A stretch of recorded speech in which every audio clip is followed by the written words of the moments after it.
পৃথিবীর অন্যতম মূল্যবান ধাতু স্বর্ণ। বিশ্বব্যাপী প্রতিনিয়ত বাড়ছে এর দাম। স্বর্ণের ব্যবহার শুধু অলংকার নয়, বরং কেন্দ্রীয় ব্যাংকের রিজার্ভে মজুত রাখা থেকে শুরু করে ইলেকট্রিক যন্ত্র, মহাকাশ প্রযুক্তি, এমনকি ওষুধ শিল্পেও রয়েছে এর ব্যবহার। বিশ্বের সবচেয়ে বড় স্বর্ণের খনি রয়েছে চীনের হুনান প্রদেশে।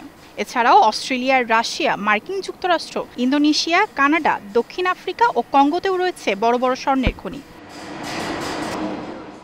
বিশ্ববাজারে স্বর্ণের দাম ক্রমাগত বাড়ার কারণে খনি থেকে স্বর্ণ উত্তোলনকারী বিভিন্ন কোম্পানি তাদের সরবরাহ বাড়াতে জোর দিচ্ছে। এরই মধ্যে অনেক খনিতে অবৈধ খনন ও স্বর্ণ পাচারের ঘটনা উল্লেখযোগ্যভাবে বেড়েছে, বিশেষ করে আফ্রিকা ও লাতিন আমেরিকায়।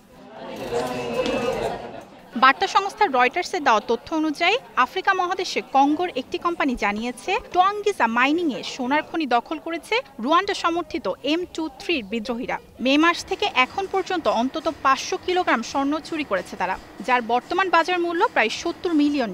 খনিটি দখল করার পর থেকে প্রতি মাসে 100 কেজিরও বেশি স্বর্ণ হারিয়েছে তারা। এছাড়াও বিভিন্ন সরঞ্জাম ও সামগ্রী মিলিয়ে $5 মিলিয়ন বেশি ক্ষতি হয়েছে।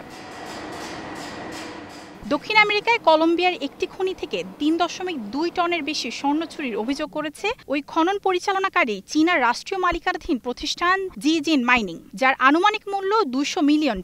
গণমাধ্যমের প্রতিবেদন অনুযায়ী এই চুরি সংঘটিত হয়েছে অবৈধ খনি শ্রমিক এবং মাদক পাচারকারী গোষ্ঠীর দ্বারা। তারা খনির ভূগর্ভস্থ টানেলগুলো দখল করে স্বর্ণ পাচার করছে।